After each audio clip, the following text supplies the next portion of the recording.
নমস্কাৰ প্ৰিয় শ্ৰোতাসকল সকলোলৈ পুনৰবাৰ স্বাগতম জনাই আৰম্ভ কৰিবলৈ লৈছোঁ প্ৰণৱ কুমাৰ বৰ্মনৰ উপন্যাস সন্দিকৈ কলেজৰ ৩৭ নং খণ্ড।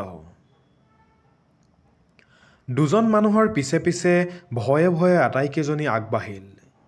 আগতে এনেকুৱা অঞ্চললৈ অহাৰ অভিজ্ঞতা নাই। খোজ কঢ়াৰো অভ্যাস কমি গৈছে। মধু আৰু আকাংক্ষাইতো চেণ্ডেল হাতত ল'লে। হেফাই ফেফাই আটাইকেইজনী গৈ থাকিল। এক প্ৰাচীন ভগ্ন সভ্যতালৈ জীৱাশ্ম বিচাৰিহে যেন আহিছে। মানুহ দুজনে ভঙা ভঙা বঙালী ক'ব পাৰে। দেৱিকা মেডাম থাকে। দেৱিকা যে বাগমাৰাত আছে সেই কথা বুজালে মানুহ দুজনে। খেৰৰ জুপুৰি ঘৰ, বাঁহৰ বেৰ, সন্মুখত জেউৰা। এনেকৈ ইমান কেইগৰাকী মেডামক দেখি ঘৰৰ পৰা মানুহবোৰ ৰাস্তালৈ ওলাই আহিল। আনকি দেৱলীনাহঁতৰ পিছে পিছে এটা সমদলৰে সৃষ্টি হ'ল। পাহাৰ কাটি উলিওৱা এঢলীয়াত এটা টিনপাতৰ ডাঙৰ ঘৰ। তাৰ পৰা খটখট অলেখ শব্দ উফৰি পৰিছে। মানুহ দুজন তালৈ সোমাই গ'ল। দেৱলীনাহঁত ৰৈ থাকিল। বুকু ধান বনাৰি বান্ধিলে। নীলাঞ্জনা ওলাই আহিব। আহি আচৰিত হৈ যাব। কি ক'ব, কি নক'ব, কি যে হ'ব আৰু ক্ষন্তেক সময় পিছত কন্দা কটা, হাঁহিৰ ৰোল। কিছু সময় পিছত এগৰাকী সাধাৰণ বেশভূষাৰ তিৰোতা ওলাই আহিল। তীব্ৰ উজ্জ্বল চকু। কাক বিচাৰিছিল? ক'ৰ পৰা আহিছে? ইংৰাজীতে সুধিলে তেওঁ। দেৱলীনাহঁতে বুজাই দিলে তেওঁলোকৰ আগমনৰ কাৰণ। মানুহজনীয়ে ক'লে, আহক। মানুহজনীৰ পিছে পিছে টিনপাতৰ ঘৰটোলৈ সোমাই গ'ল আটাইকেইজনী। ঘৰটোৰ ভিতৰত ৩০-৪০খনমান শালত তিৰোতাবোৰ কাপোৰ বোৱাত ব্যস্ত। কাষতে এটা কোঠা, কাৰ্যালয়। টেবুলৰ ওপৰত কাগজ পত্ৰ, ফাইল, চকী মেজ সকলো বাঁহৰ। আপোনালোকৰ আগমনৰ কাৰণ বুজি পালোঁ। বৰ কষ্টকৰ ইয়াত জীৱন। তাৰ মাজতো জীয়াই থকাৰ সংগ্ৰামখন দেখিলে আপোনালোক উৎসাহিত হ'ব। মোৰ নাম বেদিকা দেৱবৰ্মন। কিতাপখন পঢ়িছেই চাগে। কিন্তু নীলাঞ্জনা? আপোনালোকৰ জিৰণিৰ ব্যৱস্থা কৰিবলৈ মানুহ পঠিয়াইছোঁ মই। বিশেষ সুবিধা নাপাব, কিন্তু ভাল পাব। বহুত সহজ সৰল মানুহবোৰ। আপোনালোকৰ নামবোৰ মোৰ মুখস্থ। কিতাপখনত মই পঢ়িছোঁ। আপোনালোকলৈ মোৰ বহুত খং উঠি আছিল। কিন্তু এতিয়া খং নাই। মানুহৰ ভুল হয়েই। আমি নীলাঞ্জনাক ক্ষমা খুজিব আহিছোঁ, দেৱলীনাই ক'লে। আমি কলেজত নীলাঞ্জনাৰ বিষয়ে একোকে নাজানিছিলোঁ, মধুৱে ক'লে। তাইৰ আত্মজীৱনীখন নপঢ়া হ'লে আমি আজিও নীলাঞ্জনাক চিনি নাপালোহেঁতেন। কিতাপখন পঢ়াৰ পিছত আপোনাৰ নামটো আমাৰ অতি চিনাকি হৈ পৰিছে। বেদিকা বুলিয়েই মাতিম হা। এনেদৰে কিছু সময় কথা বতৰা পাতি আটাইকেইজনীয়ে মুকলিমূৰীয়া হৈ পৰিল। নীলা? নীলাঞ্জনাৰ কথা সুধিলে বেদিকাই একো নকয় কিয়? এনেতে তিৰোতাকেইজনীমান সোমাই আহিল। নিজৰ ভাষাতে বেদিকাই কিবা কিবি ক'লে আৰু গুচি গ'ল। ভাত আঞ্জা ৰান্ধিছে। আচ্ছা ব'লক, আমি আটাইবোৰ ফ্ৰেছ হৈ দুপৰীয়াৰ সাঁজ খাওঁগৈ। বেদিকাৰ পিছে পিছে আটাইকেইজনী ওলাই গ'ল। গাঁওখনৰ এমূৰত দুটামান বাঁহ খেৰৰ ঘৰ। বেদিকা সোমাই গ'ল। ইয়াতেই খাব লাগিব। চিম্পল খাদ্য, নিজৰ খেতিৰ সকলো। তীব্ৰ ভোক লাগিছিল আটাইকেইজনীৰ। বাঁহৰ বিচনা, টান। ঘৰবোৰ গোবৰ মাটিৰে লেপা। নীলাঞ্জনাই লিখা মতে একেই। ঘৰে ঘৰে গৰু, গোহালি। আমাৰ ড্ৰাইভাৰ এজন আছিল। হ'ব, গম পাইছোঁ। তেওঁৰ থকা খোৱাৰ ব্যৱস্থা কৰিব আমাৰ মানুহে। আপোনালোকে অলপ ৰেষ্ট লওক। মই আধা ঘণ্টাৰ ভিতৰত আহি আছোঁ। ভাত পানী খাই বেদিকা ওলাই গ'ল। লাজ লাজকৈ তিৰোতা এজনী সোমাই আহিল। বাঁহৰ চাং দুখনত চাফা বিচনাৰ চাদৰ পাৰি ওলাই গ'ল। দেৱলীনাহঁতৰ চিন্তা হ'ল। দুখন বাঁহৰ চাঙত ইমানকেইজনী কেনেকৈ ৰেষ্ট ল'ব? ৰাতিও এনেকৈ হ'ব নেকি?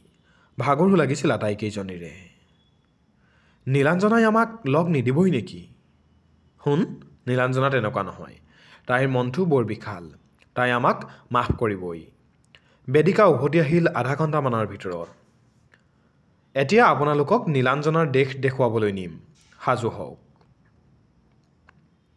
এইবোৰ যে সেউজীয়া পথাৰ দেখিছে, এটা সময়ত এইবোৰ চন মাটি আছিল।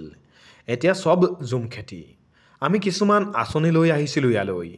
তাৰ ভিতৰত কৃষি, হস্তশিল্প, প্ৰকৃতিৰ ক্ষতি নকৰাকৈ সহাৱস্থান। ক'বলৈ গ'লে এইবোৰ ভূমি অৰণ্যৰ অন্তৰ্ভুক্ত। কিন্তু বন আইনমতে ইয়াত মানুহ থাকিব নোৱাৰে। অথচ এই মানুহবোৰ ত্ৰিপুৰাৰ ভূমিপুত্ৰ। এসময়ত গোটেই ত্ৰিপুৰাতে জনজাতি ভূমিপুত্ৰসকল সংখ্যাগুৰু আছিল।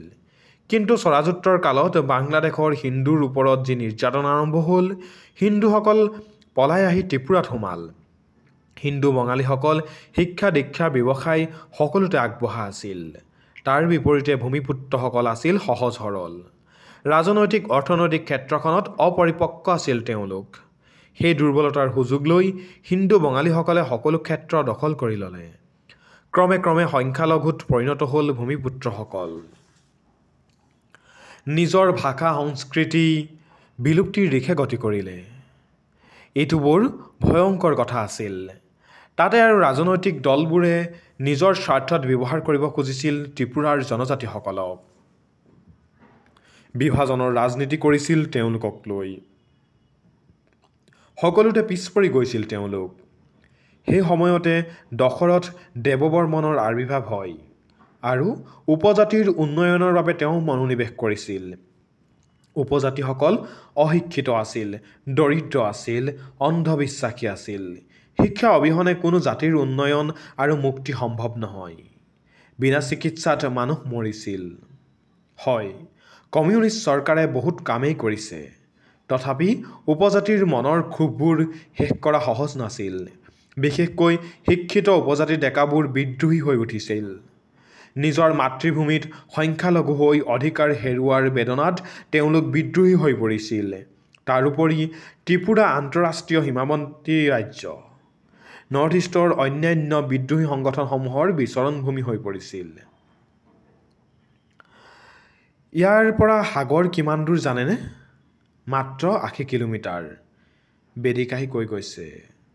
উগ্ৰপন্থাৰ মূল কাৰণ হ'ল অৰ্থনৈতিক বৈষম্য। বিশেষকৈ ভাৰতত। কোনো ভাৰতীয়ই ত্ৰিপুৰা কি নাজানে?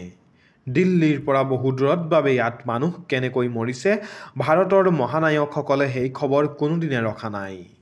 কেৱল বিদ্ৰোহ, বিপ্লৱ হ'লেহে ৰাষ্ট্ৰীয় অখণ্ডতাৰ কথা আহে।